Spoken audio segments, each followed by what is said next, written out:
Halo Madaka Traders, bersama saya Yudi Puspayoga dan sekarang saya ingin berbagi beberapa tips yang saya gunakan untuk trading menjadi daily trade. Nah, jadi beberapa orang menanyakan di VIP group bagaimana cara saya entry dan bagaimana cara saya exit. Kenapa bisa pas sekali ketika saya exit itu harga langsung pullback. Nah, jadi sekarang saya ingin berbagi beberapa tips.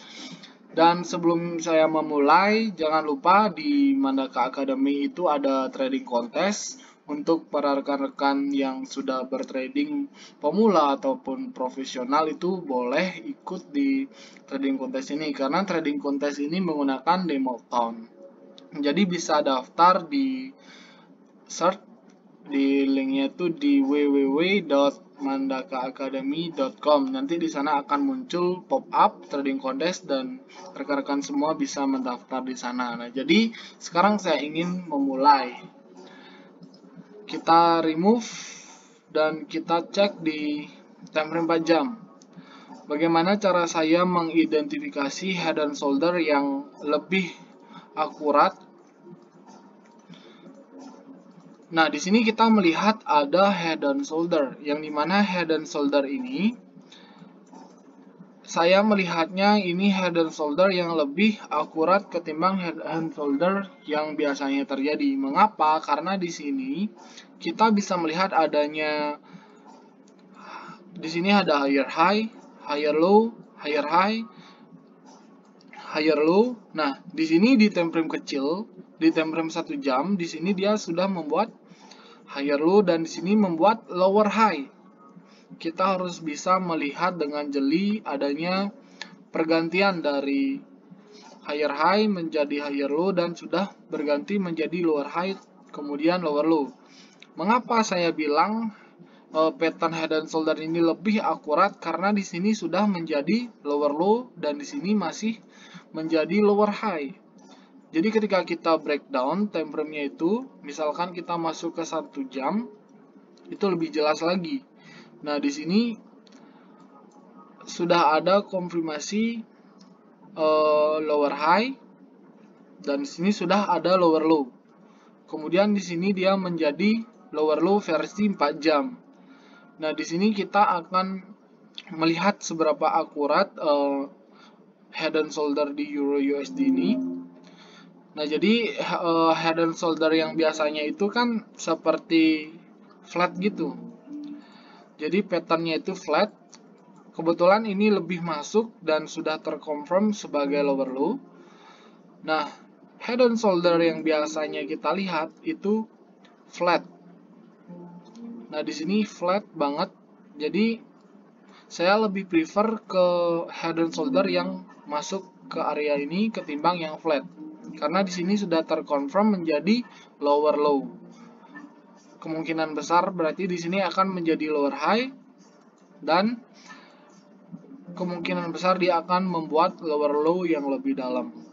Nah, bagaimana cara saya untuk entry supaya saya dapat harga di pucuk-pucuk seperti teh pucuk?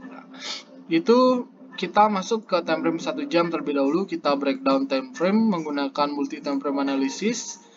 Nah, di sini kita melihat adanya support diagonal yang sudah di break. Nah, biasanya jika teman-teman memakai shadow terakhir untuk memasang trendline, kalau saya pribadi itu saya lebih prefer ke body karena di body ini lebih jelas kelihatan. Di sini walaupun di sini di body, di sini lebih jelas kelihatan break and retest. Jadi bukan menjadi false break seperti ini. Di sini ada break and retest. Saya memasangkan ke body jika memang itu tidak mau mantul di diagonal. Nah, jadi di sini di time frame 1 jam kita sudah mendapatkan break and retest. Nah, bagaimana cara kita untuk entry di pucuk? Nah, ini masuk ke time frame 15 menit.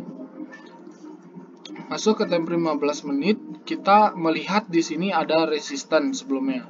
Resistance yang dimana resistance ini adalah support yang sudah di break oleh Euro USD. Dan di sini juga kita bisa masangkan Berarti di sini lebih baiknya kita memakai zona, atau kalau jika teman-teman masih mau memakai garis nggak apa-apa. Jadi kalau saya memasang zona itu berdasarkan garis ini, lalu saya buat menjadi zona seperti ini. Saya delete garisnya terlebih dahulu. Nah, di sini kita tinggal entry saja. Jika sudah ada konfirmasi, yaitu di sini sudah melihat bearish engulfing. Kita melihat adanya bearish engulfing, kita entry saja langsung, dan stop loss itu di atas dari, let's say kita entry di bearish engulfing, stop loss itu sedikit di atas dari resistennya ini, di atas dari zona. Nah, bagaimana cara kita mengukur take profit itu? Saya menggunakan Fibonacci expansion, yang dimana ini adalah cara saya untuk exit dari market. Nah, di sini kita melihat adanya rejection di area Fibo 1.12145 ini.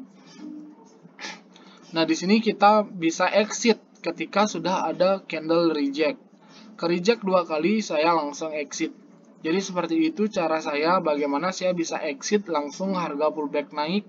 Nah, ketika saya exit pun saya akan mencari peluang continuation-nya lagi. Karena saya sebagai day trader, saya tidak menahan atau holding position itu terlalu lama.